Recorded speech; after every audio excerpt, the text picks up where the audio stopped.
Políticas públicas en el contexto globalizado.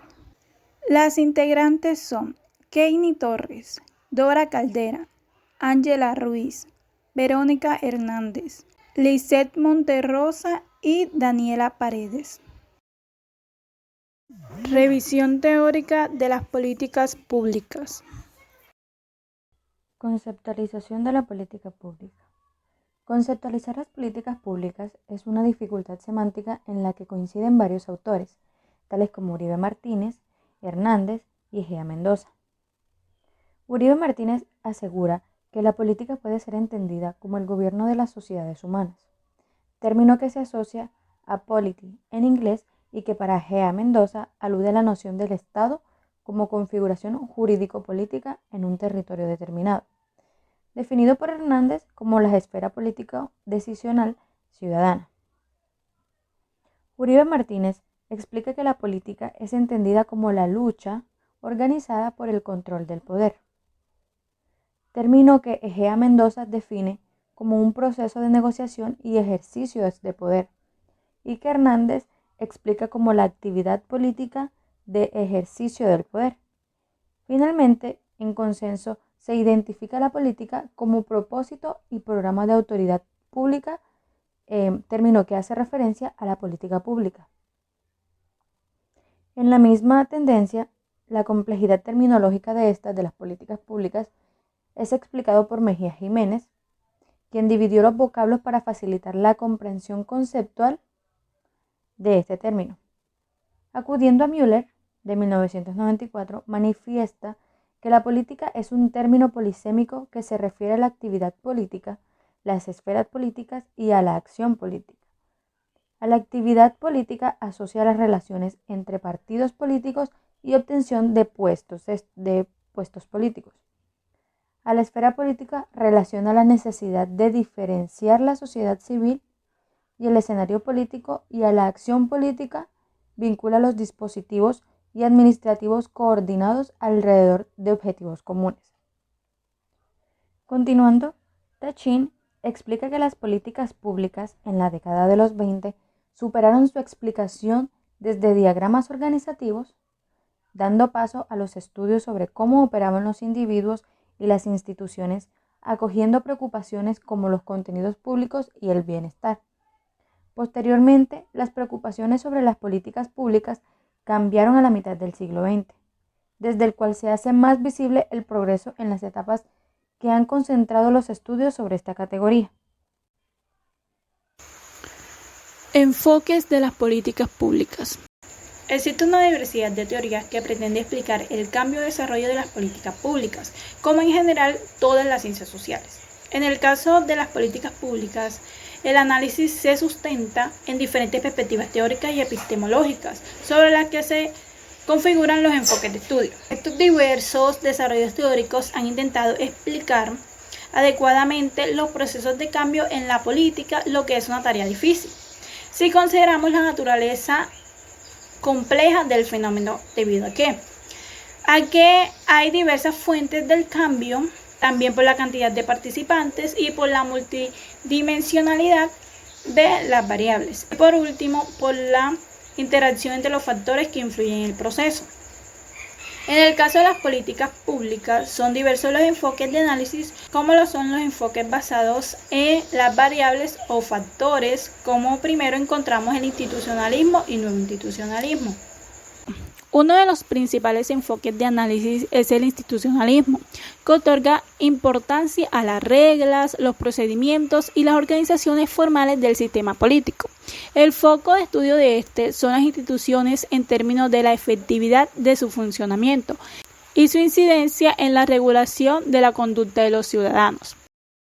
Como segundo encontramos los grupos y redes. El enfoque de grupo de redes parte de la premisa que los gobiernos requieren de la incorporación de los grupos en la formulación de nuevas políticas y como autores relevantes en términos del conocimiento experto que poseen, pero también por la posibilidad de apoyar en la efectiva legitimación de las políticas y su contribución en una futura implementación. Es importante mencionar que los grupos se encuentran siempre presentes en los procesos políticos, en la medida en que ayudan a la formulación de las políticas y en la determinación de la agenda, así como en su intento de influir en las decisiones que adoptan los ejecutivos o el Congreso. Se preguntarán qué son las agendas. Bueno, la agenda es donde se establecen los problemas que tiene una sociedad, los cuales necesitan debate e intervención por parte de las autoridades públicas pertinentes. Esto según el autor Paddy Oleau en 1982. Como tercero encontramos enfoques basados en factores exógenos. Estos modelos corresponden a las perspectivas de análisis basadas en el valor explicativo de los factores estructurales, económicos y sociales, en la formulación y la implementación de las políticas públicas, teniendo como elemento clave los eventos externos y su influencia en la economía. Como cuarto encontramos la influencia del conductismo y el enfoque basado en las acciones racionales. Bueno, la influencia del conductismo en las ciencias políticas permitió la incorporación de instrumentos científicos que derivaron en la preminación de dos enfoques como son la teoría del sistema y la teoría de la elección racional. Bueno, se traslada al análisis de las conductas el concepto de racionalidad.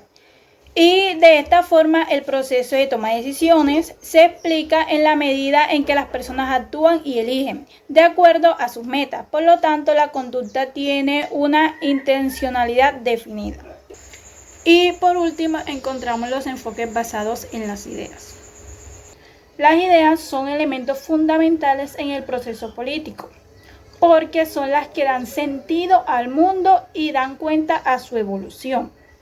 No solo los gobernantes quieren adoptar las mejores medidas, sino que principalmente quieren implementar ideas o una concepción del mundo.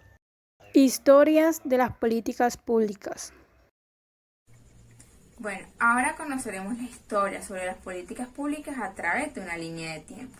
En primer lugar, en 1910 se conoce por primera vez el término sobre urbanismo en el contexto. En 1928 se da el crecimiento del CIEN económico keynesiano de bienestar en la crisis de Wall Street. En 1947 se da el inicio de la Comisión de Papaloapan y también se da el primer esfuerzo de planeación regional latinoamericano. En 1950 se da el SUDENE en Brasil. En 1958 suceden diversos eventos, entre los que encontramos el inicio del Frente Nacional, la creación de la Comisión del Consejo de Políticas Económicas y de Planeación, y por último los autores Miller y Hirschman muestran las limitaciones de planeación regional polarizado. En 1960, los libros de crecimiento económico de Rostow dan un despegue económico en algunos sectores inicialmente. En 1961 se da el primer plan de desarrollo llamado Plan de Desarrollo Social y Económico. También en el lapso de tiempo de 1960 a 1970 no se contempla el tema regional.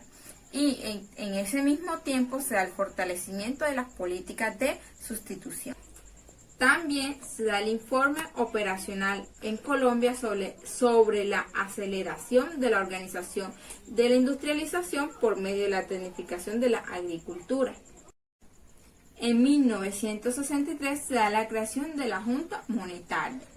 Y en 1965 se da la estabilidad a largo plazo de los indicadores de concentración de la industria.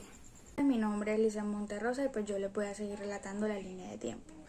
En 1968 se creó un acto legislativo donde se instauró una figura de área metropolitana y asociación de municipios de situación fiscal, donde se creó una transferencia de recursos entre regiones. En 1969 se crearon planes de programa de desarrollo que no alcanzaron a ser aprobados por el Congreso. En 1970 se dio la cuarta estrategia de Pastrana. En 1979 la organización y fortalecimiento de las áreas metropolitanas. En 1983 se estableció el Consejo de Washington. En 1985 se creó la ley llamada esta misma Creación de Regiones de Planificación. En 1986 se dio la ley 1986 donde se estableció un aumento progresivo de la planificación del IVA. En 1989 el decreto 3270 de 1986 Realización y Rehabilitación Nacional.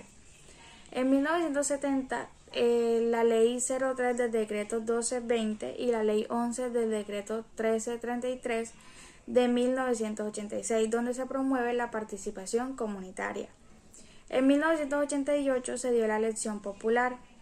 En 1990 se desmonta la inversión del Estado Kitzbühel, que se refiere como la presencia silenciosa de bloqueos considerables y el avance de la participación. En 1991 la Ley 44 de 1993, donde se establece la reglamentación del impuesto predial, y la Constitución de 1991. Y en 1994 se da la Ley 136 de 1994, donde se establece la descentralización sectorial. Bueno, cerrando el año 1994, recalcamos que en este mismo año surge la Ley 152 junto con la creación del Sistema Nacional y la creación del Sistema de Ciencia y Tecnología. En el año 2000 ocurre el resurgimiento de los intereses por regiones para acelerar la globalización. Luego, en 2001 se ejecuta el Plan de Desarrollo en Bogotá.